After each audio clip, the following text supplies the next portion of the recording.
Welcome to the class of business studies, and today we will see the next topic of unit 8, that is intellectual property rights and entrepreneurship.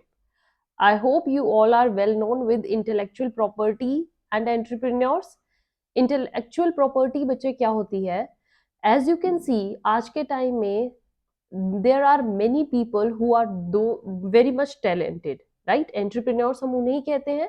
Startup पे भी कल मैंने जो last session लिया है उसमें भी आपको बताया कि startups are mainly for the new talent, and those talented people somewhere they are afraid कि कोई उनसे उनके आइडियाज छीन सकता है, because they don't have that much money कि वो अभी अपने आइडियाज को फ्लोर पर लाएं.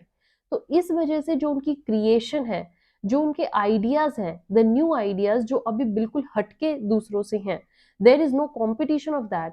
दे वॉन्ट कि उनके राइट्स कहीं ना कहीं प्रोटेक्ट रहें, उनकी जो वो क्रिएशंस हैं, उनके जो वो आइडियाज हैं वो प्रोटेक्टेड रहे. और उन चीजों को प्रोटेक्ट करने के लिए ही हमारे पास आए थे IPR, that is intellectual property rights. These are those rights जो ऐसी प्रॉपर्टी को बचाते हैं जो कि एक तरीके से इंटेंजिबल है, means that are inside your mind, you don't want to share those. And if अगर आप उस आइडिया को या उस क्रिएशन को बाहर ले आए हो तो कोई उसको कॉपी ना कर ले, कोई उसको, आपने उसको बनाया है, आपकी पूरी मेहनत रही है, यू डोंट वांट कि उसको कोई भी यूज करे. दैट्स वाई आप पहले ही अपनी प्रोटेक्शन के लिए एक राइट ले लेते हो उनके अगेंस्ट, एक that is known as intellectual property right. Right, so let's discuss this topic. Entrepreneurship में इंटेलेक्चुअल प्रॉपर्टी राइट्स बहुत ही बड़ा रोल प्ले करते हैं बच्चे, क्योंकि entrepreneurs are the man who started their business their own. Right, वो उन्होंने अपना एक एंटरप्राइज खुद से खड़ा किया है. So they want every kind of protection they can have in their enterprise, and that protection is somewhere also given by these rights. So intellectual property क्या होती है बच्चे? As you can see here, intellectual property is dash of the human mind. ये एक ऐसी property है जो कि एक ह्यूमन माइंड की क्रिएशन है. वो खुद से ही आइडियाज जनरेट हुए हैं, आपने अपनी सोच पोच, अपनी सूझबूझ से, सॉरी, अपनी सोच से उस चीज को क्रिएट किया है. Right, so it includes what inventions, means कोई भी न्यू थिंग आपने इन्वेंट की है, कोई मास्टरपीस आपने बनाया, it could be in the form of art, literature, music. Sound recordings होती हैं बच्चे, उनके लोग म्यूजिक को पहले पब्लिश होने से पहले ही, मूवी की कोई स्टोरी बाहर आने से पहले ही आप उनको प्रोटेक्शन ले लेते हो, उनके अगेंस्ट कॉपीराइट्स ले लेते हो, उनके अगेंस्ट आप एक प्रोटेक्शन काइंड ऑफ राइट लेते हो. That are called as intellectual property rights. Right, design आपने कोई है जिसको आप पहले, दुनिया से पहले खुद एक उसकी राइट लें ताकि उस डिजाइन को कोई कॉपी ना करे. टाइटल्स, पिक्चर्स, पेंटिंग्स होती है ना पेंटर्स की, पेंटिंग बना के आप अपने नीचे साइन अथॉरिटी कर देते हो और ये दे देते हो कि मैंने इसके अगेंस्ट राइट ले लिया, उसको कोई भी कॉपी नहीं करेगा. So these are the things जिसमें क्या होता है, कॉपीराइट्स आपको मिल जाते हैं, उसको कोई भी कॉपी नहीं करता है. Okay, and these are used in the business. अगर हम एंटरप्राइज कर रहे हैं तो बिजनेस वर्ल्ड से रिलेटेड जितने भी तरीके के इंटेलेक्चुअल प्रॉपर्टीज हैं, that are the creations of human mind, and these properties are prone to plagiarism. Plagiarism को अगर हम दूसरे नाम से जाने, मीन्स कॉपिंग. ये जो भी चीजें होती हैं कहीं ना कहीं इनका डर होता है कि कोई उनकी कॉपी ना कर ले, कोई इनको फ्रॉड से अपने नाम के अंडर इनका यूज ना करे, या अपने नाम के अंडर इनको यूज करके प्रॉफिट ना कमाए, है ना, सारी मेहनत आपकी और प्रॉफिट ले जाए कोई और. इस वजह से इंटेलेक्चुअल प्रॉपर्टीज को प्रोटेक्ट किया जाता है.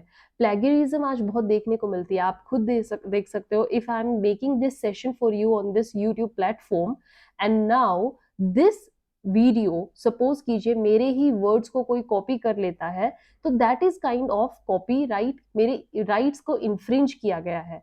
दैट्स वाई जो भी मैं मटेरियल या जो भी मैं आपको इस सेशन में प्रोवाइड कर रही हूँ, इसके अगेंस्ट मैं कॉपीराइट क्लेम कर सकती हूँ, so that these notes, what ever I am saying, this is my creation of mind. Right, this is my work. Right, these are my words, these are my notes, these I have prepared by my own mind, by my own intelligence. So that is कि आप अपने चीजों को plagiarism या copy से बचाते हो. So what it says that to protect them from copying,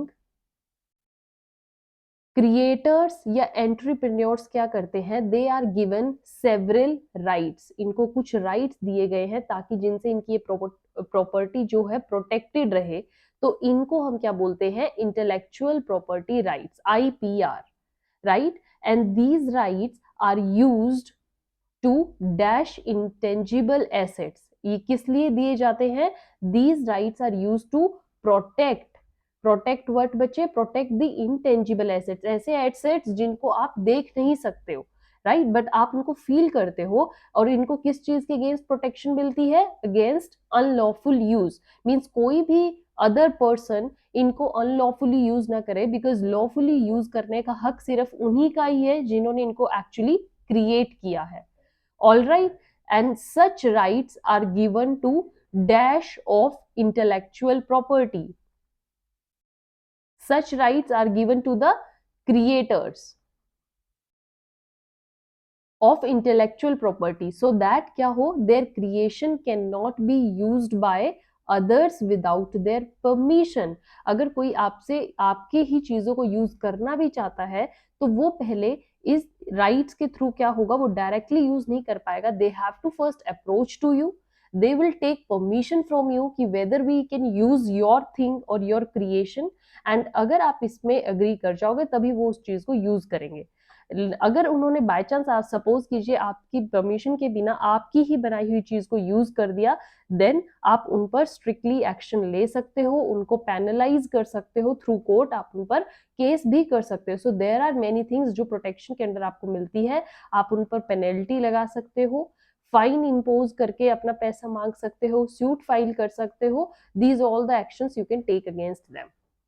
alright बच्चे, अब हम इंटेलेक्चुअल प्रॉपर्टी राइट्स की इतनी बात कर रहे हैं, इनकी कुछ इंपॉर्टेंस भी होगी। क्या इंपॉर्टेंस होती है, देखिए इंटेलेक्चुअल प्रॉपर्टी राइट्स की बच्चे, first of all they boost business growth, है ना। आपका राइट्स, आपने कोई भी चीज जो दूसरों से हटके बनाई है और उसको कोई और यूज नहीं कर सकता, ऐसी चीज देखिए, कस्टमर्स आजकल किस चीज की तरफ अट्रैक्ट होते हैं, विच stands different from other, right. जब कोई भी चीज किसी की सेम सिमिलर होगी तो कस्टमर्स उसकी तरफ जाएंगे ही क्यों, why will they opt that thing which they are already using? If you have something different from others and which can attract the customers, only then you can grow. So that's why intellectual property rights अगर आपके अलग से creation है आपकी और दूसरों से अलग होगी तो वो आपके बिजनेस ग्रोथ में ऑटोमेटिकली हेल्प करेंगे। Second, it will ease the marketing process, marketing बहुत इजीली खुद ही खुद हो जाएगी आपके प्रोडक्ट की। It safeguards your unique ideas and creation, intellectual property rights आपके उन हर चीज को सेफगार्ड करके रखते हैं जो एक यूनिकली दूसरों से बहुत डिफरेंट है। Then intellectual property rights also help in raising the funds. If you have something very different from others, तो लोग जो इन्वेस्टर्स हैं आप में पैसा लगाने में हिचकेंगे नहीं, आपको फंड्स की कमी नहीं होगी। And then this will also help in export opportunities. अगर नेशनली आप बहुत ज्यादा फेमस हो जाओगे, नेशनली आपने बहुत अच्छी अप्रोच कर ली, तो आप एक्सपोर्ट भी बहुत इजीली कर पाओगे, है ना। अब बात करते हैं, let's talk about different types of intellectual properties we have. Okay, so in business world we have different types of intellectual property जिसके अगेंस्ट आप राइट क्लेम करते हो। I have written for you, the one is copyright.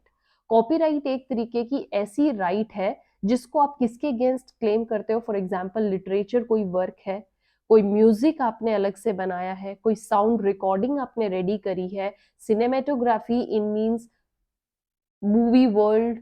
Okay, so these are the certain things जिनके against आप copyright ले सकते हो। Copyright means nobody can copy them. Okay, next thing is trademark. Trademark क्या होता है, ये एक तरीके का ऐसा राइट है जो कि किस चीज के अगेंस्ट दिया जाता है, कोई वर्ड, सपोज कीजिए आपने कोई वर्ड क्रिएट किया है, कोई नेम क्रिएट किया है, कोई सिंबल क्रिएट किया है, या फिर नेम और सिंबल दोनों का ही कॉम्बिनेशन, इन सब के कॉम्बिनेशन के अगेंस्ट राइट है। देखिए यहाँ पर मैंने आपके लिए इवन प्रिपेयर भी किया है दिस एग्जाम्पल। ये किस चीज का लोगो है बच्चे, दिस इज द लोगो, और इसके अगेंस्ट ट्रेडमार्क है, इसको कोई भी यूज नहीं कर सकता। दिस इज ऑफ एप्पल, है ना, एप्पल का है ये लोगो, इसको आप यूज नहीं कर सकते। Same way these are of Audi, इसको भी कोई यूज नहीं कर सकता। तो ये ट्रेडमार्क्स है जिनको देखकर आप एकदम से बता सकते हो that these are the symbols of this and this name. ऐसे ही आप किसी भी नेम के अगेंस्ट भी अपना ट्रेडमार्क ले सकते हो, उस नेम को कोई यूज नहीं कर सकता। जैसे एडिडास, आपने देखा हो एबीबास, है ना, कॉपी कर सकते हो बट आप सेम वर्ड्स को नहीं ले सकते। Then next thing is geographical indications. Geographical indications के थ्रू भी बच्चे आप अपने राइट्स को क्लेम करते हो। ज्योग्राफिकल इंडिकेशंस क्या होती है? Right that is given to identify, या ऐसी चीज को कुछ अलग दिखाने का जो कि एग्रीकल्चरिस्ट या नेचुरल या मैन्युफैक्चर्ड प्रोडक्ट्स के लिए उसको दूसरे लोकेशन से अलग दिखाती है ना। जैसे यहाँ पर मैंने लिया है आपके लिए दार्जिलिंग टीज। दार्जिलिंग किस लिए फेमस है? For its teas. तो मतलब यहाँ पर उनको ज्योग्राफिकल इंडिकेशन है कि वो अपनी टी के लिए अलग है। तो दार्जिलिंग की जो टीज है उन्होंने अपने अगेंस्ट एक इंटेलेक्चुअल प्रॉपर्टी राइट क्लेम कर लिया कि हमारे इस ब्रांड को कोई और कॉपी नहीं कर सकता। Same way these are here pashmina wool. Pashmina wool कहाँ की फेमस है बच्चे? कश्मीर। तो ये भी वहां के ही क्या है, एक sorry Kashmir. That is also they have taken and right against their this property कि ये हमारे यहाँ के लोकेशन का एक अलग ही ब्रांड है। सेम में नागपुर है, सपोज कीजिए Nagpur is famous for oranges. तो आप अपनी लोकेशन का जो भी प्रोडक्ट है, मेजर एग्रीकल्चरल प्रोडक्ट या नेचुरल मैन्युफैक्चर प्रोडक्ट, उसके अगेंस्ट राइट क्लेम कर लेते हो। Next we have patent. Patents का नाम सबने सुना होगा, these are very common. Patents भी आप किसके अगेंस्ट लेते हो? दीज आर जनरली टेकन या given to the inventors of certain device या एंटिटी।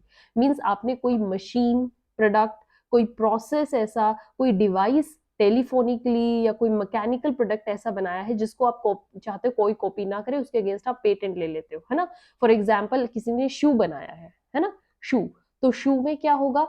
उन्होंने अपना एक सोल रेडी करी, ऊपर उसका जो भी एक डिजाइन था उसको रेडी किया, और उसमें आपने नीचे सपोज कीजिए उसकी हील डिफरेंट तरीके से दी है, यहाँ पर टोज में उसका कुछ डिफरेंट कलर दिया है, लेसीज अलग से दिए हैं, तो इसको कोई भी कॉपी नहीं कर सकता। तो ये आपने पेटेंट इसके अगेंस्ट ले लिया। सेम वे आपने देखा हो, अब हमारे अब्राहम बेल थे, उन्होंने टेलीफोन बनाया, तो टेलीफोन उनकी एक क्रिएशन रही है, उन्होंने उसके अगेंस्ट पेटेंट लिया। Same way next copy, next intellectual property हमारे पास कौन सी है? डिजाइन। आप किसी डिजाइन के अगेंस्ट भी कॉपीराइट क्लेम कर सकते हो। सॉरी, आप अपने राइट के इस डिजाइन के अगेंस्ट भी एक राइट ले सकते हो। किस चीज का राइट? कि मेरे इस डिजाइन को कोई कॉपी ना करे। डिजाइन किसी भी चीज का हो सकता है। फॉर एग्जाम्पल आपने कोई अलग से पेंटिंग में बनाया है, या कि कोई प्रोडक्ट मैन्युफैक्चर किया, उस मैन्युफैक्चरिंग प्रोडक्ट में कोई डिजाइन लेआउट है। Same way circuit layout design की एक पूरा प्रोडक्ट बनाने का जो एक प्रोसेस है, उसके अगेंस्ट भी आप क्या ले सकते हो? आप इंटेलेक्चुअल प्रॉपर्टी राइट क्लेम कर सकते हो। So these are the various rights that are in your syllabus. आप अपने आंसर को इसी तरीके से फ्रेम करके आएंगे बच्चे। Very important topic of business studies, intellectual property right, and with this one more topic of your unit 8 is completed, and I hope you are doing your syllabus very well. Your exams are coming nearer बच्चे. Be consistent and start practicing more and more. Till then, have a good day. Thank you.